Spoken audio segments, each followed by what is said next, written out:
এভাবেই কি করুণ চোখে তাকিয়ে ৮ সন্তানের নির্মম হত্যাকাণ্ডের বিচার চাইছে মা কুকুরটি? কুকুরটির ৮টি ছানাকে বস্তায় ভরে পানিতে চুবিয়ে হত্যার অভিযোগ উঠেছে পাবনার এক সরকারি কর্মকর্তার স্ত্রীর বিরুদ্ধে। সন্তানদের নিথর দেহ দেখার পর থেকেই অভিযুক্ত নারী ও তার বাড়ির সামনে ডাক চিৎকার করতে দেখা যায় অবলা এই প্রাণীটিকে। মানুষের মধ্যেই পড়ে না এইরকম ভাবে এতগুলো কুকুরের বাচ্চাকে এরকম নৃশংসভাবে পানিতে ডুবিয়ে হত্যা করা, এটা একটা জঘন্য অপরাধ। এ চিত্র পাবনার ঈশ্বরদী উপজেলা নির্বাহী কর্মকর্তার বাসভবনের সামনে। দীর্ঘদিন ধরেই বাসভবনের একটি কোণে আশ্রয় নিয়েছিল কুকুরটি। কারো কোনো ক্ষতি না করায় অল্প দিনেই বিশ্বস্ত হয়ে ওঠে এবং সেখানকার লোকজন টম নাম দেয় তার। সপ্তাহখানেক আগে টম জন্ম দেয় ৮টি কুকুর ছানার। মায়া মমতায় আগলে রাখা সন্তানদের রবিবার সকালে খুঁজে না পেয়ে ছোটাছুটি করতে থাকে মা কুকুরটি।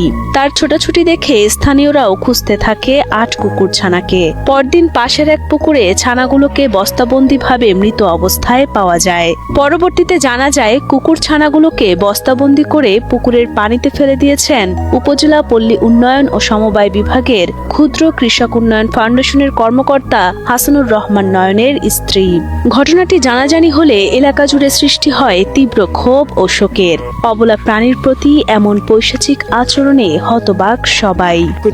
বাচ্চাগুলোকে মারলো বিশাল একটা অপরাধী, ঠিক আছে, এর আমরা কঠোর শাস্তি চাই। প্রাণীর প্রতি বা জীবের প্রতি এরকম অপরাধগুলো বরাবরই পার পেয়ে যায়। আইন থাকলেও তার প্রয়োগ নেই। আমার মনে হয় এই আইনের প্রয়োগ এই ক্ষেত্রে ঘটানো উচিত, যেন সেটা দেখে সাধারণ মানুষের মধ্যে সচেতনতা বৃদ্ধি পায়। সন্তানদের নিথর দেহ দেখার পর থেকেই অভিযুক্তের বাড়ির সামনে ডাক চিৎকার করতে দেখা যায় মা কুকুরটিকে। যেন এভাবেই অবলা প্রাণীটি চাইছে সন্তান হত্যার বিচার। এদিকে অভিযুক্ত হাসানুর রহমান নয়নের স্ত্রী কুকুর ছানাগুলোকে বস্তায় ভরার কথা স্বীকার করলেও এমন পৈশাচিক আচরণের পুরো দায়ভার চাপান এক দুধওয়ালার উপর।